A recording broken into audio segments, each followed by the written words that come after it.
During the time of the prophet Isaiah, the people of Israel, God's chosen people, were living in sin. They had forgotten all that God had done for them. They did not keep God's commandments, and instead prayed to false gods.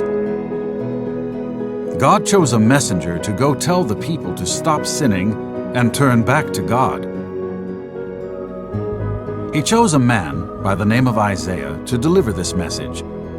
Isaiah loved God and was sad for the people of Israel. So God showed Isaiah a dream where God told him exactly what to say. In this dream, Isaiah saw God sitting on his exalted throne with angels all around him. In the dream, God spoke, and his voice was so loud it shook the building and filled it with smoke. Then an angel came to Isaiah and touched his lip with a glowing coal. This meant that Isaiah's sins were forgiven. Then, in the dream, God asked, "Whom shall I send? Who will go for me to tell the people of Israel my message?" "Here I am. Send me," Isaiah replied. "It is a difficult task," God responded. "The people won't listen, so I am going to punish them. But I am also going to give you a message of hope. I will not punish them forever."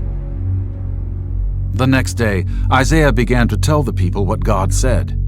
Day in and day out, he told the people the sad news. "You have sinned. God will punish you. Stop sinning and obey God." But no, the people didn't return to God. Instead, they laughed and made fun of Isaiah. And then it all happened. Isaiah told the truth, and the people of Israel did not listen. God took his protection away from them, and the Babylonians conquered Israel. They carried away thousands of Israelites and made them into slaves.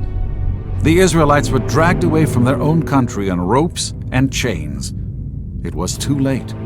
God's punishment had started. The people were discouraged and depressed. But Isaiah did not forget that God also gave him a message of hope. This time, the people listened to Isaiah. "Hear the good news," he told them. "A king is coming, not a sinful one like you're used to. This king will be called Wonderful Counselor, Mighty God, Everlasting Father, Prince of Peace. Of the increase of his government and of peace there will be no end, on the throne of David and over his kingdom, to establish it and to uphold it with justice and with righteousness from this time forth and forevermore." This was exactly what the people had longed for. Deliverance was coming.